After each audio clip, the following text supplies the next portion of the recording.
Tamil news நேயர்களுக்கு வணக்கம். இன்றைய நேர்காணலில் நம்முடன் இருந்திருப்பவர் அஇஅதிமுகவினுடைய வழக்கறிஞர் பிரிவினுடைய மாநில துணை செயலாளர் திரு செந்தில்வேல் அவர்கள். சார் வணக்கம். வணக்கம் சார். எதிர்கட்சி தலைவர் திரு உதயநிதி அவர்கள் காலையில கைதுலாம் சொன்னாங்க. பிறகு நீதிமன்றத்துல தான் தெரிய வந்துச்சு அரசு வழக்கறிஞர் நாங்கள் விசாரணைக்கு தான் கூட்டு போறோம், ரிமாண்டர்லாம் பண்ண மாட்டோம் அப்படின்னு சொன்னாங்க. நீதியரசரும் பெயில் கொடுக்கணும்னு சொல்லிட்டாரு. அதே போல அவர் இன்று இரவுக்குள்ளே அவர் விடுவிக்கணும்ன்ற அளவுக்கும் சொல்லிட்டாரு. ஸோ நம்ம அதிமுக சார்பிலையும் இதை கடுமையா இந்த கைதை நம்ம சாடி இருந்தோம். நாளை தினம் சட்டசபையும் நடக்க போகுது. அதற்கு முன்னாடி இவ்வளவு உச்சகட்ட பரபரப்பு தமிழ்நாட்டில் எப்படி பாக்குறீங்க? தமிழ்நாடு சட்டமன்ற எதிர்கட்சி தலைவர் பதவி என்பது ஒரு அரசமைப்பு சட்டத்துக்கு உட்பட்டு அமைக்கப்பட்ட பதவி. அப்படி ஒரு தமிழ்நாடு சட்டமன்ற எதிர்கட்சி தலைவரை நாளைக்கு சட்டமன்றம் கூடுற வேளையில கைது செய்வது வன்மையாக கண்டிக்கத்தக்கது.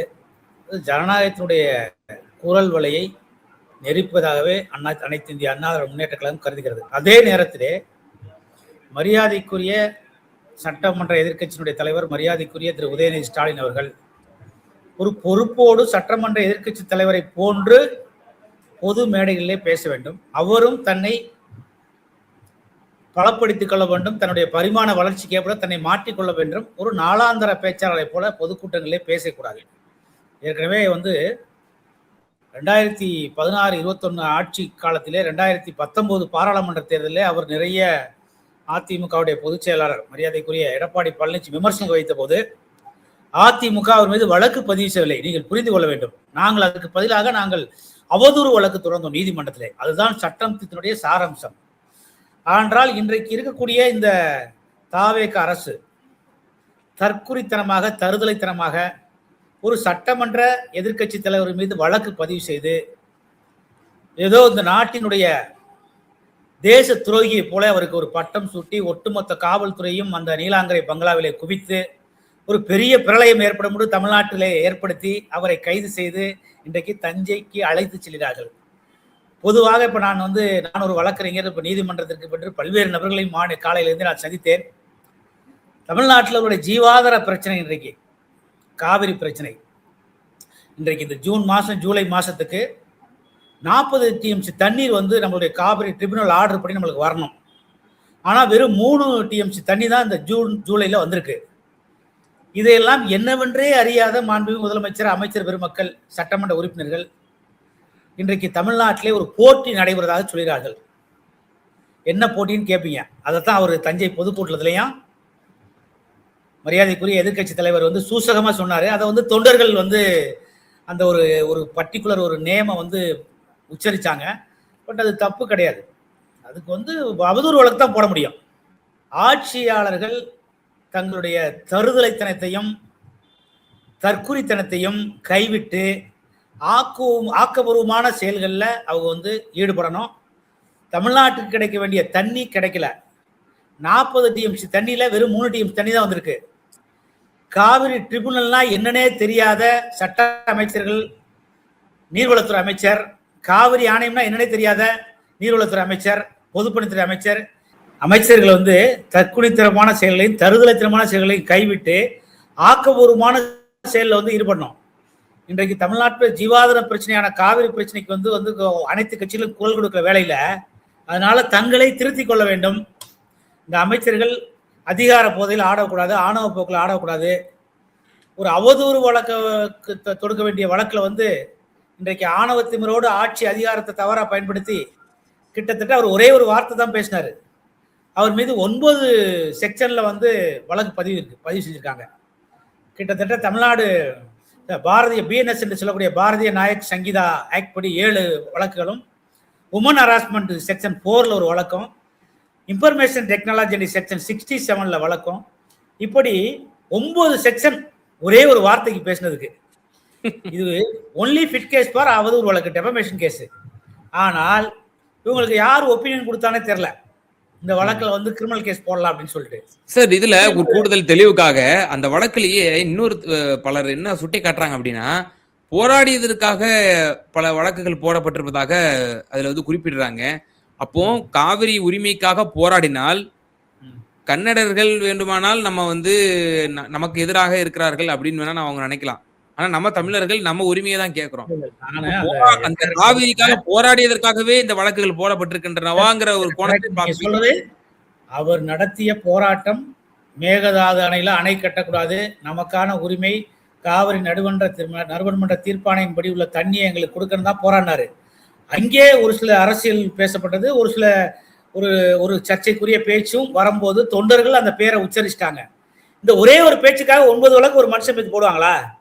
நாங்க இதை முழுக்க முழுக்க அதிமுக சார்பா மரியாதைக்குரிய தமிழ்நாடு எதிர்க்கட்சி தலைவர் உதயநிதி ஸ்டாலினுடைய பேச்சை நாங்கள் வன்மையாக கண்டிக்கிறோம். அதே நேரத்திலே இந்த நேரத்தில் நாளைக்கு சட்டமன்ற கூடுற நேரத்தில் ஒரு எதிர்க்கட்சி தலைவர் பொறுப்புமிக்க எதிர்க்கட்சி தலைவராக நாளைக்கு ஒரு கடமை ஆற்றணும். அந்த கடமையை தடுக்கக்கூடிய வேலையைத்தான் அந்த அரசு செய்யுது.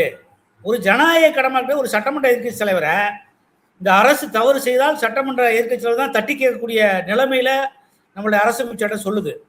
அப்படிப்பட்ட ஒரு சூழல்ல நாளைக்கு அவருடைய ஜனநாயக கடமையாற்றக்கூடிய நிலைமையை முடக்கிறது மாதிரி தான் அவருடைய கைது நடவடிக்கை இருக்கு. அவரை வந்து பயங்காட்டுறது மாதிரியும் அவரை வந்து பயமுறுத்தி மீண்டும் ஒரு ஆக்கப்பூர்வமான எதிர்க்கட்சி தலைவர் செயல்பட விடாம இந்த தாவேக அரசு செய்கின்ற தவறுகளுக்கு ஒத்தாசை செய்வதற்காக மிரட்டப்படுகிறார் சந்தேகம் அதிமுகவுக்கு இருக்கு. ஒருவேளை அவர் மிரட்டப்பட்டு சட்டமன்றத்திலே பதுங்கினால் கூட அதிமுக அந்த எதிர்க்கட்சி கடமையை செய்வதற்கு நாங்கள் தயாராக இருக்கிறோம். அதனால அவர் மீது அவர் வந்து கலைஞருடைய பேரன், அவர் கண்டிப்பா பதுங்க மாட்டார், பாயத்தான் செய்வார் நம்பிக்கை எங்களுக்கு இருக்குது. ஒருவேளை அவர் பயந்து பதுங்க நினைத்தால் எதிர்க்கட்சியினுடைய கடமையை அதிமுக ஆற்றுவதற்கு தயாராக இருக்கிறது என்பதை நான் தெரிவித்துக் கொள்கிறேன். சார், இப்போ சட்டசபையில ஒரு பெரிய ஒரு எதிர்பார்ப்பு வந்து நிச்சயமா இருக்கு. சட்டசபையில எப்படி வந்து இப்ப நாளைக்கு, ஏன்னா ஏற்கனவே இப்ப இவரை வந்து கைது செய்ய முயற்சித்து இப்போ பல்ட்டி அடிச்சிருக்காங்க அப்படிங்கிற மாதிரி நம்ம பார்க்கிறோம். இப்போ நாளை சட்டமன்றத்துல இதே எதிர்க்கட்சி தலைவர், முதல்வர், பட்ஜெட் கூட்டத்தொடர், பட்ஜெட் வந்து இப்போ நாளைக்கு வந்து அறிவிக்க போறாங்க. ஸோ பெரிதும் எதிர்பார்ப்பா இருக்க போகுது. எப்படி பாக்குறீங்க சார்? இந்த கைது நடவடிக்கையே கொஞ்சம் மிரட்டுறதுக்காக தான். இதுல ஒன்றும் உப்புச்சப்பில்லாத எஃப்ஐஆர் தான் சொல்ல முடியும். ஒரே ஒரு வார்த்தை பேசியிருக்காரு, தொண்டர்கள் அந்த ஒரு குறிப்பிட்ட நடிகையினுடைய பேரை உச்சரிக்கிறாங்க. இதுல பியூர்லி ஃபிட் கேஸ் ஃபார் டெபமேஷன். இதுல 350 இங்க கிரிமினல் இன்டிமேஷன் எங்கே வருது? கொலை மிரட்டல், கொலை 506 பார்ட் போட்டிருக்காங்க. இப்போ வந்து 352 சப் கிளாஸ் 2 196 எங்க வருது? 2 குரூப்புக்கு இடையில வந்து 2 ரிலீஜன்ஸ், ரேஸ், 2 குரூப்புக்கு இடையில கலவரத்தை தூண்டுற மாதிரி போட்டிருக்காங்க. 96 போட்டிருக்காரு, 69 போட்டிருக்காங்க. இப்படி சம்பந்தமே இல்லாத வந்து செக்ஷன்ஸ். அதாவது பிஎன்எஸ்க்கும் அங்கே நடந்த நிகழ்வுக்கும் எந்த சம்பந்தமே கிடையாது. நீங்க பாத்தீங்கன்னா அந்த 351 sub clause 2 criminal intimidation 506 part 2 அவர் மரியாதைக்குரிய எதிர்க்கட்சியில் எங்க கொலை மிரட்டல் விடுத்தாரு? விஜயை பார்த்து வா நாளைக்கு சட்டமன்றத்தில் மோதி பார்க்கலாம் அப்படிங்கிற கொலை மிரட்டல் விடுத்தாரா? அப்ப அதே மாதிரி பாத்தீங்கன்னா உமன் ஹராஸ்மெண்ட், எந்த உமன் ஹராஸ்மெண்ட் பண்ணாரு? தொண்டர்கள் தன்னுடைய ஆர்வை மிகுதியால் கத்துறாங்க ஒரு நடிகையின் பேரை. நடிகையின் பேரை சொன்னதற்காகவே உமன் ஹராஸ்மெண்ட் வந்து ஆக்ட் பாயுமா? அதே மாதிரி பாத்தீங்கன்னா 296 சப் கிளாஸ் பி போடுறாரு. அதாவது அவர் வந்து ஒரு சைகை காமிச்சாங்க, சாங்ஸ் ஒரு அது எப்படி வெல்தி லாங்குவேஜ் மாதிரி ஒரு லாங்குவேஜ்ல சைகை காமிச்சார் அப்படிங்கிற மாதிரி. அவர் எந்த லாங்குவேஜ்ல பாடினாரு? பொதுமக்கள் பாருங்க, டிவியில பார்த்தானே இருந்தான், ஆயிரக்கணக்கான குழுமி தானே இருந்தாங்க. முழுக்கமே அதே மாதிரி 61 கிரிமினல் கான்ஃபிடன்சி சொல்றாரு. அது என்ன கூட்டு சதி? அவர் என்ன அரசுக்கு எதிராக சதி செஞ்சாரு? எல்லாமே இது வந்து முழுக்க ஒரு புனையப்பட்ட பொய் விளக்கு. அவருடைய நாளைய சட்டமன்ற நடவடிக்கையை முடக்கிறது மாதிரி தான் இந்த வழக்கு போட்டிருக்கு. அதனால இந்த வழக்கு நீதிமன்றத்தில் நிற்காது. இன்றைக்கே அவங்களுக்கு ஒரு மிகப்பெரிய குற்று சென்னை உயர்நீதிமன்றத்தில் விழுந்திருக்கு. அதனால ஃபிட் கேஸ் ஃபார் டெபமேஷன் அவதூறு வழக்கை ஃபைல் பண்ணலாம். அதனால யார் இவங்களுக்கு இந்த அரசுக்கு தவறான தகவல் கொடுக்காங்களோ, ஒப்பீனியன் கொடுக்காங்கன்னு தெரியல. இது ஒரு தற்குறித்தனமான, தருதலைத்தனமான, முட்டாள்தனமான ஒரு முடிவு. ஒரு எதிர்க்கட்சியினுடைய தலைவருடைய செயலை சட்டமன்றத்தை முடக்கும் விதமாக இவருடைய செயல்பாடு இருக்கு. அதனால அவருடைய செயல்பாட்டை முடக்க முடியாது. அவர் போலீஸ் விசாரணைக்கு அப்புறம் அவர் மீண்டும் தன்னுடைய பணியை செவனை செய்வார் என்று கண்டிப்பாக அதிமுக நம்புகிறது. ஒருவேளை தாவேக அரசுடைய மிரட்டுக்கு பயந்தால் அந்த பணியை செவனை செய்வதற்கு அதிமுக தயாராக இருக்கிறது. அதனால நாங்க வந்து அதுல வந்து பின்வாங்கி போவதற்கு தயாராக இல்லை. இந்த தற்குறித்தனமான, தருதலைத்தனமான ஆட்சியை அகற்றும் வரை அதிமுக தொடர்ந்து போராடும். அதற்கு சட்டமன்ற நடவடிக்கை திமுகவுக்கே நாங்கள் துணை இருப்போம். நாளைக்கு நடக்கக்கூடிய அத்தனை நிகழ்வுகளுக்கும் நாங்கள் துணை இருக்கக்கூடிய சூழல் கண்டிப்பா இருக்கும். ஏன்னா ஜனநாயகத்தினுடைய குரல் நெறிக்கப்பட்டிருக்கு. ஒரு அரசமைப்பு சட்டத்தினுடைய வழிகாட்டின்படி தான் அந்த பதவி உருவாக்கப்பட்ட எதிர்க்கட்சி தலைவர். அப்படிப்பட்ட பதவியினுடைய பவரை வந்து முடக்கம் நினைச்சா அதிமுக அரசமைப்பு சட்டத்தின் மீது தாக்குதல் நடத்தலாம். நாங்கள் வேடிக்கை பார்த்து இருக்க மாட்டோம். நாளைக்கு எங்களுடைய கடமையை நாங்கள் செய்வோம். சட்டமன்றத்தில் நாங்கள் எங்களுடைய ஆக்ஷன் வேற மாதிரி இருக்கும். சார், இப்போ இந்த ஆட்சி வந்ததிலிருந்தே நம்ம பார்த்தோம், முன்னாள் அமைச்சர் அனிதா ராதாகிருஷ்ணன் அவர்களை கைது செஞ்சாங்க. அதே போல மார்க்கண்டேயன் அவர்களுடைய கைது, ஸோ அதே போல செந்தில் பாலாஜி அவர்கள் மீதும் போடப்பட்ட அந்த வழக்கு, அவரை வந்து எப்படியாவது கைது செய்யணும். ஒரு வழக்கில் அவர் முன்ஜாமீன் வாங்கிட்டாருன்னா அடுத்து இன்னொரு வழக்கு, அதான் அதுக்கும் அவர் முன்ஜாமீன் பெற்று இப்படி அவர் மீதும் இப்படி ஒரு அடக்குமுறை எக்ஸ்ட்ரீமா போய் திமுகவுடைய ஹை கமாண்ட் திரு உதயநிதி ஸ்டாலினுமே வந்து இப்ப இன்னைக்கு கைது செய்யற அளவுக்கு போறாங்க அப்படின்னா, இது யாருக்கு விடப்படக்கூடிய செய்தி? நாளைக்கு சாமானியன், நாளைக்கு ஒரு பத்திரிகையாளன், நாளைக்கு வந்து இந்த அரசுக்கு எதிராக கேட்கக்கூடிய ஒவ்வொரு சாமானியனுக்கும் என்ன நிலை பாருங்க, என்னை விமர்சிச்சீங்கன்னா இல்ல என்னை வந்து கேள்வி கேட்டீங்கன்னா இப்படிதான் நீங்க அப்படிங்கிற மாதிரியான மெசேஜை கடத்துறாங்களா, அல்லது சட்டம் தன் கடமையை செய்யுதுன்னு நம்ம பார்க்கணுமா? சட்டத்தினுடைய ஆட்சி இங்கு நடைபெறுகிறதா இல்ல சாத்தான்களுடைய ஆட்சி நடைபெறுகிறதா என்பது தமிழ்நாட்டு மக்களிடம் ஒரு மிகப்பெரிய கேள்வியா இருக்கு. இந்திய அரசமைச்சத்தினுடைய ஆர்டிகல் 14 ஒரு மிகப்பெரிய சுதந்திரத்தை நம்மளுக்கு வழங்கியிருக்கு. அந்த சுதந்திரம் பறிக்கப்பட்டிருக்கு. ஆர்டிகல் 19 பேச்சு சுதந்திரத்தை கொடுத்திருக்கு. அந்த பேச்சுரிமை பறிக்கப்பட்டிருக்கு. அப்ப இந்த சாத்தான்களுடைய ஆட்சி யார் மீது தாக்குதல் நடத்துறாங்க? அரசமைப்பு சட்டத்தின் மீது தாக்குதல் நடத்திருக்காங்க. ஒரு சட்டமன்ற உறுப்பினர் பதவி என்பது மக்களால் தேர்ந்தெடுக்கப்பட்ட பதவி. கிட்டத்தட்ட 1.5 லட்சம் பேர் வந்து வாக்களித்து ஒரு சட்டமன்ற உறுப்பினர் தேர்ந்தெடுக்கப்படுகிறார். சரிபாதி வாக்குகள் மேலுக்கு வாங்கிட்டு ஒவ்வொரு சட்டமன்ற 20,000 ஓட்டு 30 வாக்கு வித்தியாசத்தில் வெற்றி பெறுகிறார்கள். அப்போ மக்கள் பிரதிநிதி அவங்கெல்லாம். அப்படிப்பட்ட மக்கள் பிரதி பீப்புள் ரெப்ரசன்டேட்டிவ் ஆக்ட் படி தான் அவங்க வந்து அரசமைப்பு சட்டத்தினுடைய ஓத்து எடுத்து பதவி ஏற்றுக்கிறாங்க. இப்படி ஒரு சட்டமன்றத்தினுடைய பிரதிநிதிகளை ஆர்டிகல் 14 ஆர்டிகல் 19 குரல் வலையை நெதிக்கிறது மாதிரி இந்த சாத்தான்களுடைய ஆட்சி, சட்டத்தின் ஆட்சி இங்கே நடைபெறவில்லை, சாத்தான்களுடைய ஆட்சி நடைபெறுது. இவர்கள் அரசமைப்பு சட்டத்தின் மீது மிகப்பெரிய தாக்குதல் நடத்துறாங்க. இதைத்தான் இது வெளிப்படுத்துது. இன்றைக்கு வந்து மரியாதைக்குரிய அனிதா ராதாகிருஷ்ணன் இருக்கட்டும், மரியாதைக்குரிய செந்தில் பாலாஜியா இருக்கட்டும், மரியாதைக்குரிய மார்க்கண்டேனா இருக்கட்டும், இப்படி தொடர்ந்து இவர்கள் மீது பொய் வழக்கு போடுறது, மிரட்டி பார்க்கறது. உச்சகட்டம் இன்னைக்கு தமிழ்நாட்டுடைய சட்டமன்ற எதிர்க்கட்சி தலைவர் உதயநிதி ஸ்டாலின் மேலே வழக்கு போட்டிருக்காங்க. அதனால இவங்களுடைய தோணியே வந்து சட்டத்தின் ஆட்சியை தமிழ்நாட்டில் நிலைநிறுத்தக்கூடாது, நாம வந்து எடுத்ததெல்லாம் வந்து ஜெயிக்கணும். ஒரு வன்மம் தெரியுது அவங்கள்ட்ட, ஒரு பழிவாங்க உணர்ச்சி தெரியுது. அவங்க வந்து ஒரு அரசியல் ரீதியாக எதிர்கொள்ளணும், ஆட்சியை ஆட்சி ரீதியாக எதிர்கொள்ளணும், ஒரு சட்டத்தை சட்ட ரீதியாக எதிர்கொள்ளணும். ஆனால் அந்த முதலமைச்சருடைய முகத்திலையும் சரி, அமைச்சருடைய முகத்திலும் சரி ஒரு வன்மம் வெளிப்படுது, ஒரு பழிவாங்க உணர்ச்சி தென்படுது. 2 முதலமைச்சரும் சரி, எதிர்க்கட்சி தலைவரும் சரி, தங்களுடைய கடமைகளை சரிவர செய்வதற்கு தங்களை பக்குவப்படுத்திக் கொள்ள வேண்டும். இந்த மாதிரி பழிவாங்கும் உணர்ச்சியை தங்களுக்கு கொடுத்த அதிகாரத்தை தவறா பயன்படுத்தி அவங்க மீது வழக்கு போடுவது, அவங்களை ரிமாண்ட் செய்வது, அவங்களை வந்து அலக்களிப்பது, இங்க இருந்து தஞ்சாவூர் கூட்டி போவது, இப்படி தவறான செய்கைகளே ஆளும் அரசு ஏற்படுத்தக்கூடாது. எதிர்க்கட்சி தலைவரும் ஒரு பண்பட்ட எதிர்க்கட்சி தலைவர் தன்னை மாற்றிக்கொள்ள வேண்டும். பொது மேடைகளிலே அவர் வந்து வார்த்தைகளை மிகவும் கவனமாக பயன்படுத்த வேண்டும். அதனால இருவருமே தங்களுடைய வன்ம உணர்ச்சிகளை கைவிட்டு தமிழ்நாட்டு மக்கள் நலன் சார்ந்து சட்டசபையை முறையாக நடத்த வேண்டும், தமிழ்நாட்டு மக்களுடைய வளர்ச்சியை நோக்கி செல்ல வேண்டும். இப்படி வன்மத்தோடு பகை உணர்ச்சியோடு செயல்பட்டால் தமிழ்நாட்டுடைய வளர்ச்சி பாதிக்கப்படும். திமுக என்ன குற்றச்சாட்டு முக்கியமா வைக்கிறாங்க அப்படின்னா, இது டேக் டைவர்ஷன் பாலிடிக்ஸ். இப்போ மக்கள் இஷ்யூ, இப்போ ஒவ்வொரு இஷ்யூலையும் டிவிக்கே எக்ஸ்போஸ் ஆகுது. ஃபார் எக்ஸாம்பிள் நீட்ல அவங்க யார் பக்கம் நின்றாங்க, போராடிய மாணவர்கள் பக்கம் நின்றாங்களா, இல்ல அத்துமீறி போலீசார்கள் வந்து ஈடுபட்டார்களா, அப்போ அதை மறைக்கணும். அதே போல இந்த காவிரி விவகாரத்திலையும் அவங்களுக்கு போதிய புரிதல் இல்லை. திமுக அதிமுக ஆகிய இந்த இரு கட்சிகள் பாரம்பரியமிக்க கட்சி. ஸோ அவங்கள்ட்டையாவது ஆலோசனைகள் கேட்டுக்கணும், எதுவுமே அவங்க வந்து பண்ணல. ஸோ இந்த இஷ்யூஸ்ல எக்ஸ்போஸ் ஆறாங்க அப்படிங்கிற அடிப்படையில அதை வந்து திசை திருப்புவதற்கு, மறைப்பதற்கு இப்படிப்பட்ட செயல்பாடுகள்ல வந்து அடுத்தடுத்து செய்யறாங்க. ஸோ மக்கள் இஷ்யூ பக்கம் டைவர்ட் ஆயிடக்கூடாது, இதுதான் பேசணும் மக்கள். திமுக வந்து ஒரு எதிரியை போல சித்தரிக்கணும், அதுல தெளிவா இருக்காங்க அப்படிங்கிற ஒரு கருத்து சொல்லப்படுது. இல்ல அதுக்கு காரணமே திமுக தான். அதாவதுங்க, இப்போ வந்து அவங்க எப்படி பெண் நிறுவனத்தை நடத்துற அதே மாதிரி பெண் நிறுவனம் வந்து திமுகவுடைய செல்வாக்கை எப்பெல்லாம் சரியுதோ அப்போ வந்து தூக்கி நிறுத்துறதுக்கு பெண் வேலை செஞ்சு. ஆனால் ரூட் மாபியா, அந்த பெண் நிறுவனத்தில் பயிற்சி பெற்றதான் ரூட் மாபியா. அந்த ரூட் மாபியா என்ன பண்ணுதுன்னா எதிர்கட்சியெல்லாம் முடக்கணும். எதிர்கட்சி தமிழ்நாட்டில் இருக்கவே கூடாது. ஒரு பாசிச உணர்வோடு எப்படி ஜெர்மன்ல ஹிட்லர் பண்ணாரோ அதை விட மோசமான ஒரு சூழலை வந்து அந்த ரூட் மாபியா மரியாதைக்குரிய விஜய்க்கு வந்து ரூட் போட்டு கொடுக்குது. அவர் என்ன பண்றாருன்னா அந்த ரூட் மாபியா போட்டுக்கிற தவறான செய்கையில எதிர்கட்சியெல்லாம் முடக்கணும்.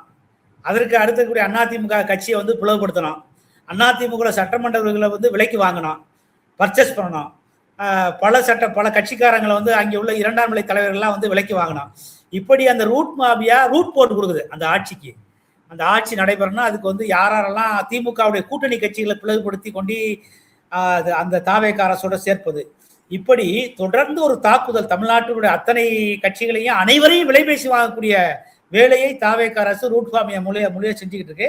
அதனால அதுல திமுகவை தப்பிக்க முடியாது. திமுக எதிர்கட்சியா இருந்தா கூட திமுக தான் உங்களுக்கு முதல் டார்கெட். அதுக்கடுத்து அதிமுக. திமுக வந்து எதிர்கட்சியா டீல் பண்றாங்க. இது எதிர்கட்சியா அழிக்கணும்னு பாக்குறாங்க. அதிமுகவை அடியோடு அழிக்கணும்னு நினைக்கிறாங்க.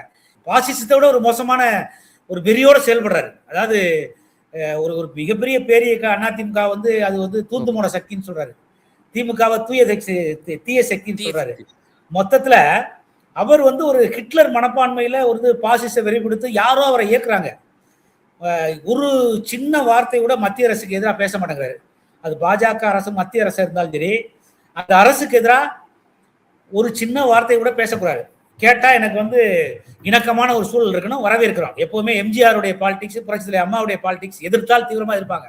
இணக்கமான சூழ்நிலை இருந்தால் இணக்கமாகவும் சென்று நிறைய திட்டங்களை வந்து கொண்டு வருவோம். அதிமுக பாலிடிக்ஸ் அதுக்கு காரணம் 2016-21 ஆட்சியில கிட்டத்தட்ட 11 மருத்துவக் கல்லூரிகளை நாங்க மத்திய அரசு இணக்கமா இருந்து பெற்றுக் கொடுத்தோம்.